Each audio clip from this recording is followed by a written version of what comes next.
सबसे बड़ी अदालत, सबसे बड़ी सुनवाई और सबसे बड़ी खबर, राम मंदिर चढ़ावा चोरी का मामला पहुंचा है सुप्रीम कोर्ट और देश की सबसे बड़ी अदालत को तय करना है कि अब इस पूरे मामले में आगे की दिशा और दशा क्या होगी। क्योंकि एक तरफ आज की सुनवाई में अदालत ने कई टिप्पणियों के साथ अगली सुनवाई 20 तारीख को तय की, तो वहीं राम मंदिर ट्रस्ट से, यूपी सरकार से, केंद्र सरकार से जवाब तलब किए हैं। हम इस पूरे मुद्दे पर बात करेंगे कि आखिर सुप्रीम कोर्ट ने आज किन टिप्पणियों के साथ आज की सुनवाई पूरी की और वकीलों ने क्या कुछ तर्क दिए और इस मामले में आगे और क्या हो सकता है। नमस्कार, मैं आतिश कुमार। अयोध्या राम मंदिर चढ़ावा चोरी मामले में सुप्रीम कोर्ट ने आज यूपी सरकार, केंद्र सरकार और श्री राम जन्मभूमि तीर्थ क्षेत्र ट्रस्ट को नोटिस जारी किया। यूपी सरकार की तरफ से बनाई गई स्पेशल इन्वेस्टिगेशन टीम SIT से अब तक की जांच की स्टेटस रिपोर्ट मांगी। कहा, रिपोर्ट में जांच अधिकारियों के बारे में भी बताएं। वहीं कोर्ट ने इस मामले से जुड़े CCTV फुटेज सुरक्षित रखने का भी निर्देश दिया। सरकार की तरफ से पेश सॉलिसिटर जनरल तुषार मेहता ने कहा कि स्टेटस रिपोर्ट सील बंद लिफाफे में पेश की जाएगी।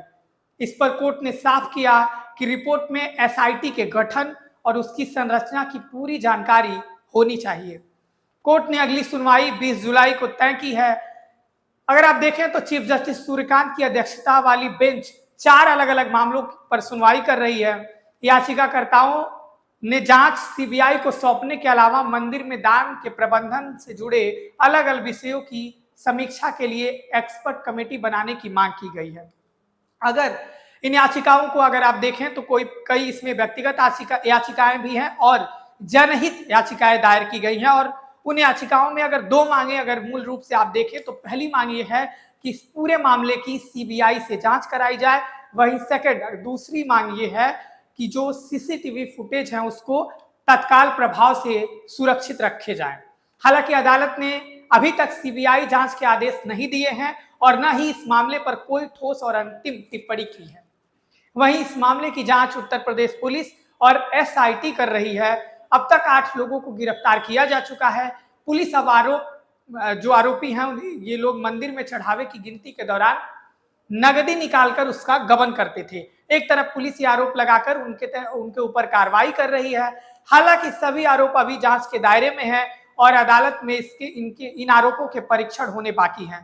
SIT की प्रारंभिक जांच से कई गंभीर अनियमितताएं सामने आई हैं। रिपोर्ट के अनुसार चढ़ावे की गिनती की प्रक्रिया, सुरक्षा व्यवस्था कमजोर थी, कर्मचारियों की तलाशी ठीक से नहीं ली जाती थी, CCTV निगरानी में कई खामियां थी और नकदी गिनते समय व्यवस्था में भी पर्याप्त निगरानी नहीं थी। इन कमियों के कारण गड़बड़ी संभव है होना। जांच एजेंसी का दावा है कि करीब 40 से 45 दिनों में 70 बार मामले में हेरफेर यानी संदिग्ध घटनाएं सामने आई हैं। पूछताछ और CCTV फुटेज के आधार पर जांच को आगे बढ़ाई जा रही है। जांच इसी आधार पर आगे बढ़ रही है।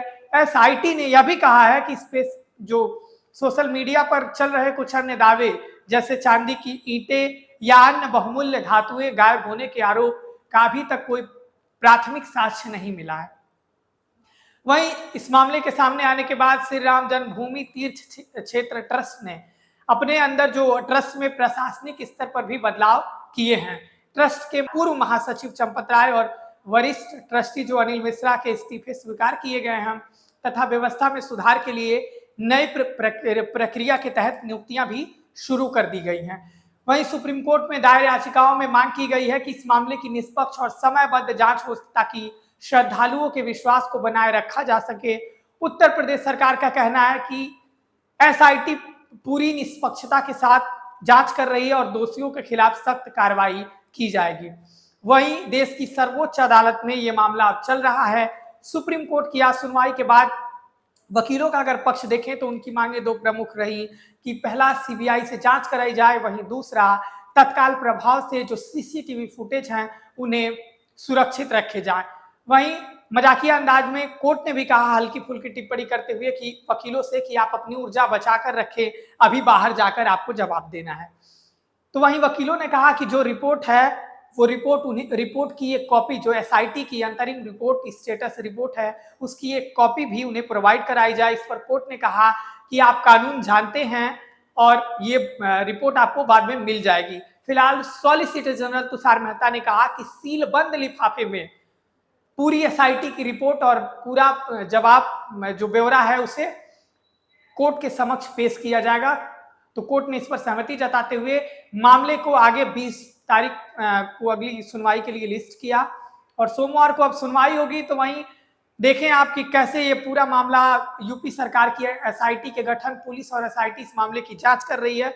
तो वहीं सुप्रीम कोर्ट में अलग अलग व्यक्तियों ने याचिकाएं दायर की हैं। कुछ जनहित याचिकाएं हैं जिस पर सुप्रीम कोर्ट ने आज सुनवाई की और बड़ा मामला यही निकलकर सामने आ रहा है। आज की डेट की सुनवाई का सुप्रीम कोर्ट ने केंद्र सरकार और यूपी सरकार और राम जन्मभूमि ट्रस्ट से इस पूरे मामले में स्टेटस रिपोर्ट, एसआईटी से पूरा स्टेटस रिपोर्ट और ब्यौरा मांगा कि कौन कौन से अधिकारी इस मामले में जांच कर रहे हैं। अब देखना ही रहता है कि क्या सुप्रीम कोर्ट इस मामले को लेकर आगे किस दिशा में बढ़ता है, क्योंकि एक तरफ उन याचिकाओं में सीबीआई से जांच कराने की मांग की गई है, तो सुप्रीम कोर्ट का कहना है कि जांच तो एसआईटी की जब चल रही है तो हम आगे बात करेंगे कि इस पूरे मामले पर जांच के किन किन पहलुओं पर हो रहा है, कौन कौन से वो अधिकारी हैं जो जांच कर रहे हैं और अभी तक इस पूरे मामले पर जांच कितना समय से और कितनी जांच की क्या प्रगति है, कहां तक जांच पहुंची है, सुप्रीम कोर्ट अभी यही तय कर रहा है। अब अगली सुनवाई में सुप्रीम कोर्ट ये तय करेगा कि क्या वास्तव में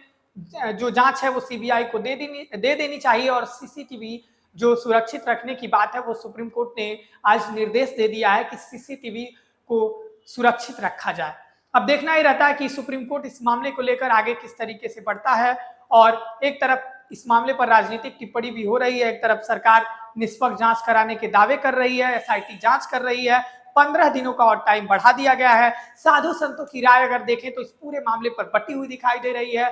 एक तरफ साधु संत कह रहे हैं कि एसआईटी जांच कर रही है, तो साधु कई संत हैं जो अयोध्या से भी हैं, वो इस पूरे मामले पर एसआईटी की जांच पर भी सवाल खड़े कर रहे हैं। अब सुप्रीम कोर्ट में ये तय होना है कि क्या वास्तव में एसआईटी ही जांच करेंगी या आगे आने वाले दिनों में इसमें कुछ बड़ा फेरबदल हो सकता है, मामला सीबीआई तक पहुंच सकता है या फिर क्या हो सकता है। अभी के लिए इतना ही। आप देखते रहें बेधड़क खबर, जैसे ही कोई और जानकारी निकल कर आएगी हम आप तक पहुंचाते रहेंगे। मैं था आपके साथ आतिश कुमार।